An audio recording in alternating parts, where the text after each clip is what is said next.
Le titre de ce livre, c'est L'homme spirituel. Il est écrit par le bien-aimé frère Watchman Nee. Nous sommes présentement à la 6e grande partie de ce livre, chapitre 3 de cette 6e grande partie. Nous sommes au chapitre 3 de cette 6e grande partie, chapitre 3, petit 4. Chapitre 3, petit 4. État de l'intelligence. État de l'intelligence. Bien que l'intelligence soit inférieure à l'esprit, elle est capable de venir à son aide. Outre le soutien qu'elle apporte à un esprit faible, elle doit aussi être en mesure de lire et de sonder la pensée de l'esprit. Il est donc nécessaire que l'intelligence soit maintenue dans son état normal. De même que les mouvements de l'esprit obéissent à certaines lois, l'activité de l'intelligence est aussi régie par des lois particulières. Pour pouvoir travailler librement, l'intelligence doit être légère et vive. Si on lui fait outrepasser ses limites, comme un art trop tendu, son aptitude au travail en souffrira. L'ennemi ne sait que trop bien comme nous avons besoin des ressources de l'intelligence.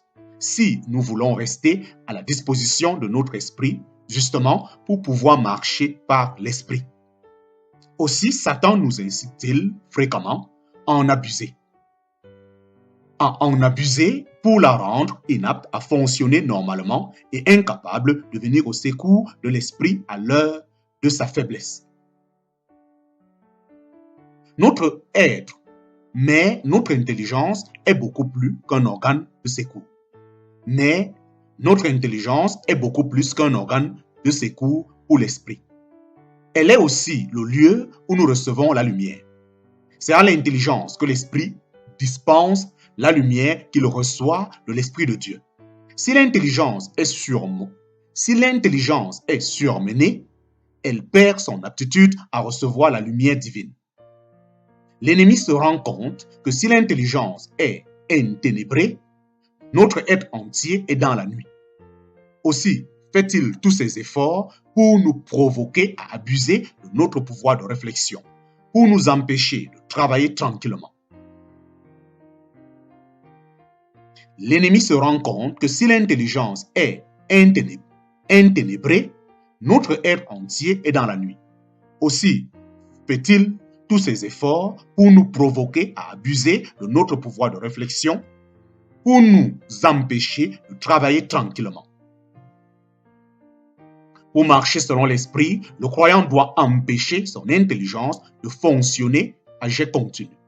S'il s'attarde sur un sujet, se sourcille ou s'afflige haute mesure, réfléchit trop intensement pour chercher à connaître la volonté de Dieu, la situation peut devenir insupportable et le fonctionnement normal de l'intelligence sera compromis. Cet organe de notre vie psychique doit être maintenu sous contrôle et en parfait état. Étant donné la place importante occupée par l'intelligence, le chrétien qui a des collaborateurs doit prendre garde à ne pas mettre en échec la pensée de son frère par des interruptions inconsidérées. Elle blesserait profondément son intelligence, en parenthèse, en tant qu'organe.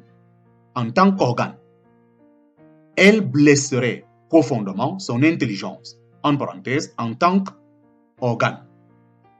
Lorsque les pensées d'un croyant sont inspirées et conduites par l'esprit, il redoute beaucoup ces brusques interventions. De tels actes coupent le fil de sa pensée et obligent son intelligence à un effort exagéré d'adaptation, le rendant momentanément inapte à collaborer avec le Saint-Esprit. Nous devons donc maintenir notre intelligence dans sa liberté d'action, mais respecter celle de notre frère. Avant de pouvoir lui répondre, nous devons découvrir l'orientation de sa pensée. Autrement, nous lui ferons du mal sans nécessité. Elle blesserait. Mais notre intelligence est beaucoup plus qu'un organe de secours pour l'esprit. Elle est aussi le lieu où nous recevons la lumière. C'est à l'intelligence que l'esprit dispense la lumière qu'il reçoit de l'Esprit de Dieu. Si l'intelligence est surmenée, elle perd son aptitude à recevoir la lumière divine. l'ennemi se rend compte que si l'intelligence est enténébrée, notre être entier est dans la nuit. Aussi fait-il tous ses efforts pour nous provoquer à abuser notre pouvoir de réflexion, pour nous empêcher de travailler tranquillement. Pour marcher selon l'esprit, le croyant doit empêcher son intelligence de fonctionner à jet continu.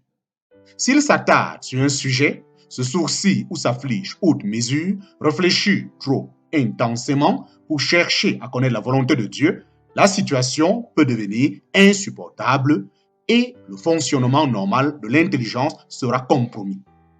Cet organe de notre vie psychique doit être maintenu sous contrôle et en parfait état.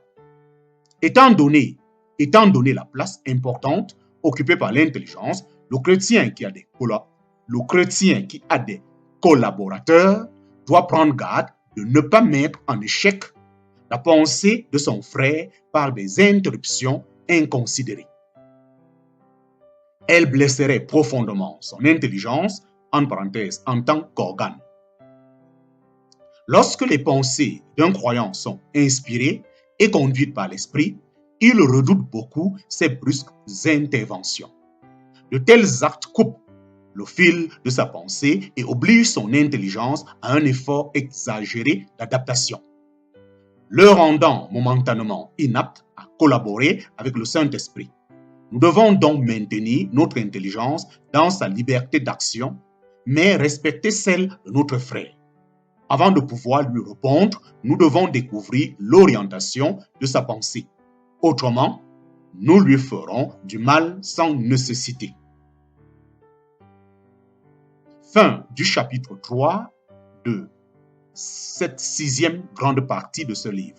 Fin du chapitre 3 de cette sixième grande partie de ce livre. Nous entrons dans le chapitre 4. Nous entrons dans le chapitre 4 de cette sixième grande partie de ce livre. Chapitre 4, le titre du chapitre 4, État normal de l'esprit. Chapitre 4, État normal de l'esprit. Chapitre 4, État normal de l'esprit. Un esprit qui sort de la ligne droite est souvent la cause d'un comportement incorrect, bien qu'on ne s'en rende pas compte. Celui qui désire marcher d'une manière spirituelle doit observer une correction sans défaillance. Tout comme l'intelligence, l'esprit peut faire preuve de relâchement et d'infatuation, ou au contraire de réserve et de timidité. S'il ne se maintient pas dans le Saint-Esprit, il sera dominé par les circonstances et la conduite de ce chrétien en subira le contre-coup. De nombreuses contradictions de notre caractère ont pour cause, au fond de nous-mêmes, une défaillance de notre esprit. Si notre homme intérieur était robuste et énergétique, il exercerait un contrôle efficace sur l'âme et sur le corps et ferait obstacle à tout relâchement, quelles que soient les circonstances. Mais s'il fait preuve de faiblesse, l'âme et le corps le subjugent et provoqueront une chute.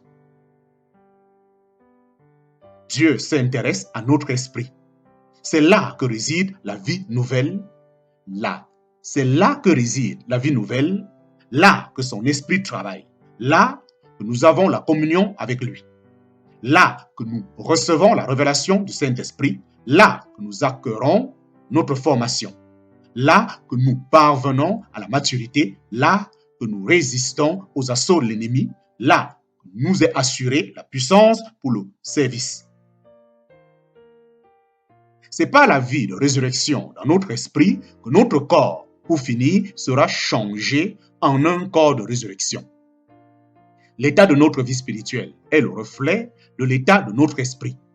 Ce dont le Seigneur est spécialement préoccupé chez le chrétien, ce n'est pas son homme extérieur, l'âme, mais son homme intérieur, l'esprit. Si hautement développé et brillant que soit notre homme extérieur, si cet élément intérieur de notre être, l'esprit, n'est pas normal, toute notre marche subira une déviation. La Bible ne manque pas de nous instruire sur l'état normal de l'esprit du chrétien. Bien des croyants mûris par l'expérience ont mis ces exhortations à l'épreuve. Ils ont reconnu que pour maintenir leur position triomphante et collaborer utilement avec Dieu, ils devaient garder leur esprit dans les conditions appropriées telles qu'elles sont présentées dans les Écritures. Nous verrons plus loin comment notre esprit doit rester sous le contrôle de notre volonté renouvelée. Ce principe est important car c'est par la volonté que notre esprit doit être maintenu à la place qui lui appartient. Un esprit contrit, un esprit contrit.